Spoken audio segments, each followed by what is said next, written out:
齐云指了指外边的太阳，说道：“岐山的太阳开始刺人了。”蓝启仁接过话题，眸里满是复杂。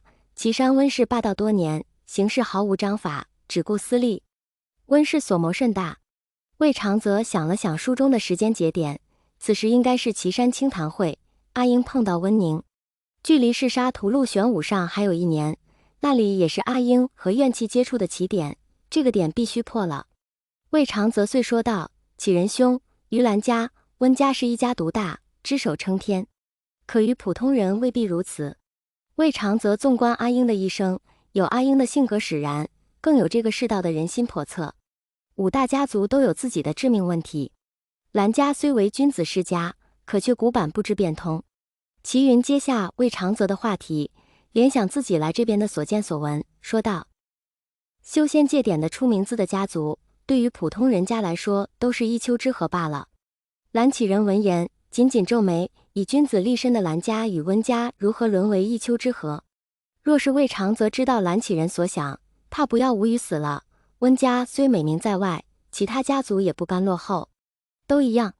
齐云侧过身，正对着蓝启仁，极为认真地说道：“启仁兄，蓝家教学名声在外，不少人对蓝家那是毕恭毕敬，可是仍有人借着蓝家的名义行不轨之事。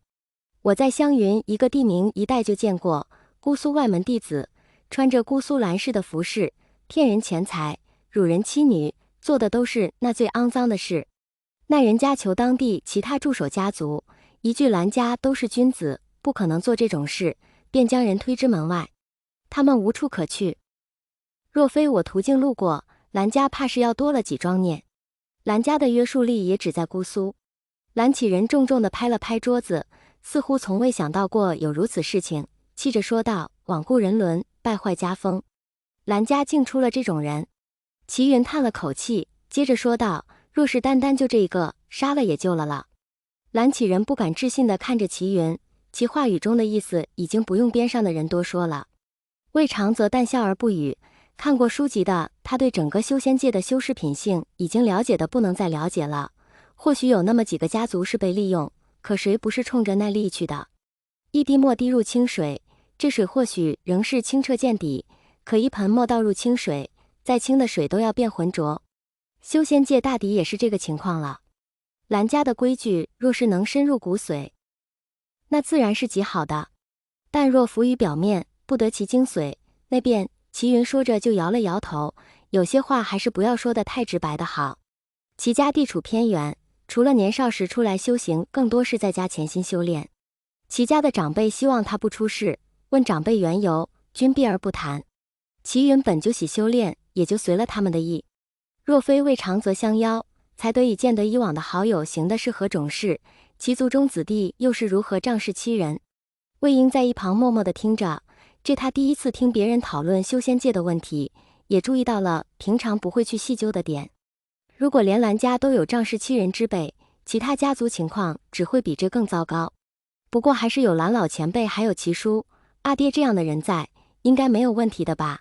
雅士陷入了沉默，蓝启仁长长的叹了口气。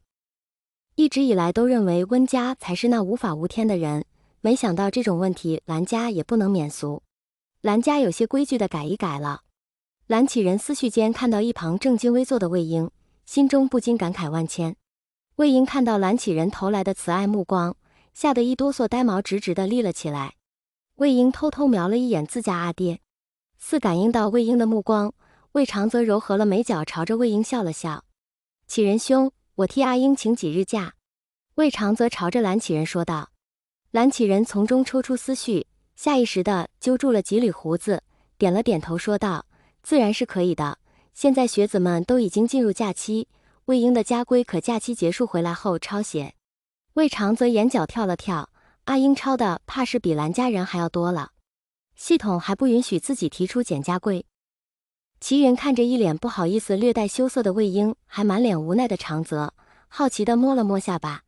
以前蓝家求学的时候也是听说过蓝家的家规，可齐云是一次也没抄过。齐云朝着魏婴问道：“阿英，你还有几遍家规？”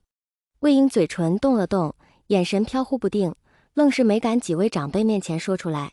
若是只有齐云一人，魏婴可以毫无负担地说还有2000遍大概。可还有阿爹在，阿爹会不会认为自己顽劣？会不会给阿爹留下不好的印象？会不会丢阿爹的人？蓝启仁看着如鹌鹑般在风中怀疑自我的魏婴，想到自己的以100遍起步，思索间还是觉得的让他抄一抄家规，修身养性也是好的。蓝启仁回答道：魏婴上于10遍家规。魏婴吃惊地看着蓝启仁，蓝老头大发慈悲了。蓝启仁看着魏婴那感谢的目光，干咳一声说道：不用这样看着老夫，以100遍起步不过是长泽兄拜托我将你留在姑苏兰氏想出来的。魏婴求证的目光扫向自家阿爹，看着阿爹点了点头，那心情犹如出狱随便，忽高忽低，刺激万分，最终化为点点星光，温暖了心房。魏婴哪能不清楚自己回江家会面临何种境地，只不过自认为自己扛得住罢了。